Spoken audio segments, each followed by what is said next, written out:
All right. Hello, everybody. Hello, year eight. Good to see you again. Hope you are doing well. Guess what? Well, today we are going to start a new topic. So I'm going to jump straight into it. Going to share my iPad. Hopefully, you can see it. Boom. All right. Surprise, guys. We have a new topic, single variable analysis. Now, one of the biggest jobs out there right now is data and statistics analysis. Why? Because it gives us information so we can make the best informed decision. All right. So what we're going to do is normally what they do is they calculate all these different variables and then they find the best solution. We're going to start with one single because you got to learn how to walk before you can run. Makes sense. So we're going to look at a lot of these things now. A lot of this stuff will be familiar, um, and so the first one we're going to touch on is we're going to talk about these measures of central tendencies. That's our first topic. All right. So with our first topic here, I know it sounds like big words, central tendencies, but all it is it's a way that we can summarize a big set of data and kind of just give out, it's roughly this, right? It's a way that we can summarize these big sets of data. Now, there's three main ones that you would have heard of. So let me just put it this way so you can see a little bit better. There's three main ones. It's mean, median, and mode.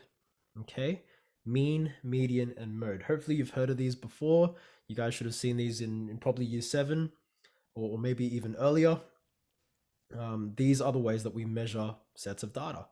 Now, your mean. Now, it's going to be hard to remember because all these three they start with M. Okay. Now, here's the thing: you're going to learn this in year 9, year 10, year 11, year 12. So what we want to do is we want to make sure that we understand it now in year 8 so that every year from now on makes sense. It's a breeze. It's no worries, no issues. So the first one is the mean, and the mean is the average. Okay, so the mean is the exact same thing as the average. If they ask you for the average score or the mean score, same thing. Now, hopefully, you guys remember, how do we find the mean? Well, it's the sum of all the scores over the number of scores, right? So hopefully you guys can see that there. I'll quickly circle it so you guys can see what I'm talking about. That there is the mean.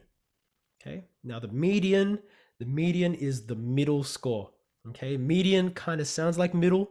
So that's how I remember it. The middle score, the median, middle. Okay. So that's the middle score. Now, how do you find the middle score?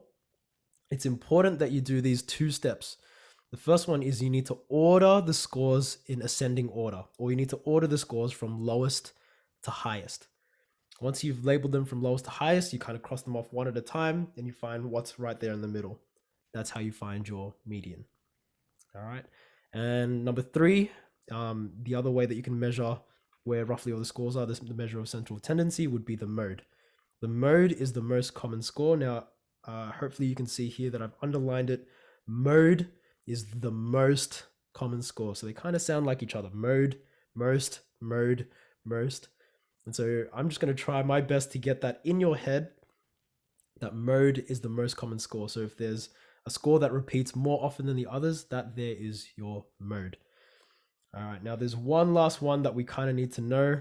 And it's not a measure of central tendency, but we call it a measure of the spread of data. So that means your data could be between 1 and 100. That's a big range.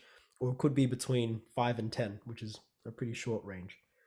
Okay, so this measures the spread of data. It's called the range, and it's the gap between the highest score and lowest score.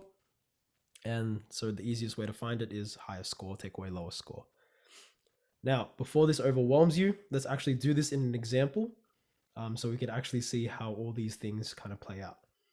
So I'm going to scroll down, and this is going to be our example here. It says here, consider the ages in years of 7 people who were surveyed in a shop. There's all these ages. Find the range, find the mean, find the median, find the mode. And they say if another person who's surveyed is 29 years old, what will be the new median?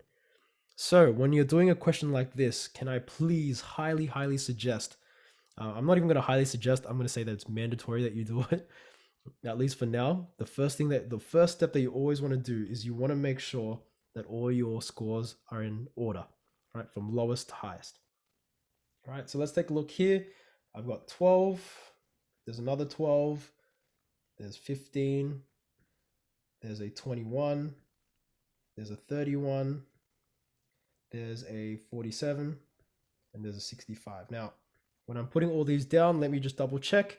How many scores have I written down? 1, 2, 3, 4, 5, 6, 7, and there's 1, 2, 3, 4, 5, 6, 7 scores there. I haven't missed any, right? It's very easy to miss one or two, so just double check as you go. Okay, now the first question is find the range of values. Now, hopefully you remember the range was the highest score, take away the lowest score. And so for us, that would be 65 is our highest, 12 is our lowest, and that should give us a range of 53. Okay, hopefully pretty simple so far. All right, part B, find the mean of this set of data. Now, if you need to look back and remember what the mean is simply the sum of all scores divided by the number of scores.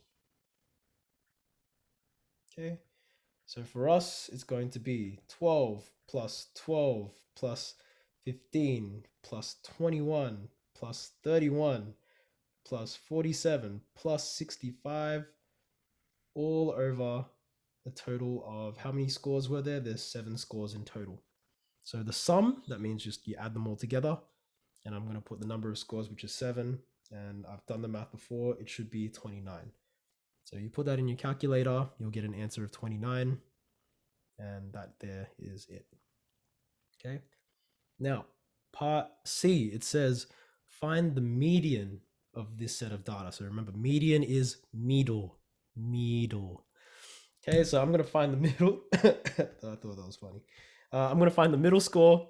And the way that I'm going to do it is I'm just going to cross one out at a time. So 12 and 65, I cross out. 12 and 47, I cross out. 15 and 31, I cross out. And I'm left with 1 in the middle. There's 3 on either side. My median here is going to be 21. That's my middle score. Okay. Now let's take a look at part D. It says find the mode of this set of data. Remember mode. I'm gonna write it down. Mode again sounds like the most. Okay. Mode, most.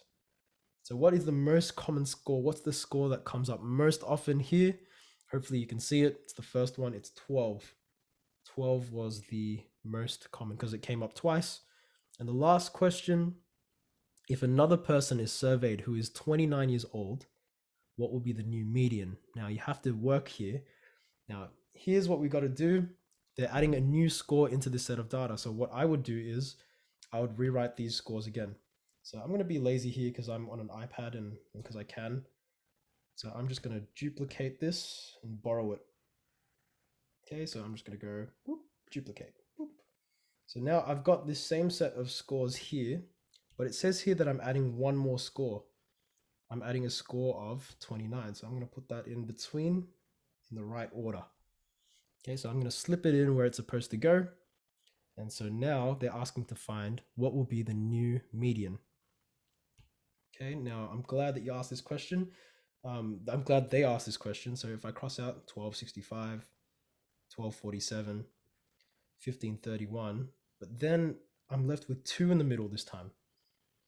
So whenever I'm left with 2 in the middle, I have to find the exact middle between those two numbers. Right? It's not going to be 21. It's not going to be 29. It's going to be the middle of those two. So the simplest way to do that would be to add these two numbers together. So 21 plus 29, right? And then I'm going to divide that number by 2. So it's going to be right in the middle. Now I know that that's going to be 25. So I know that 25 is going to be my median for question E, right? So hopefully this kind of answers your questions in how to find all these central tendencies and how to find the median and the mean and the range and all those things. Now remember, take as much time as you need on these because you will see these concepts again and again and again. So if you have questions, please ask. If not, happy doing the work. All right, take care, everybody. Hope you have fun doing this. All right, bye.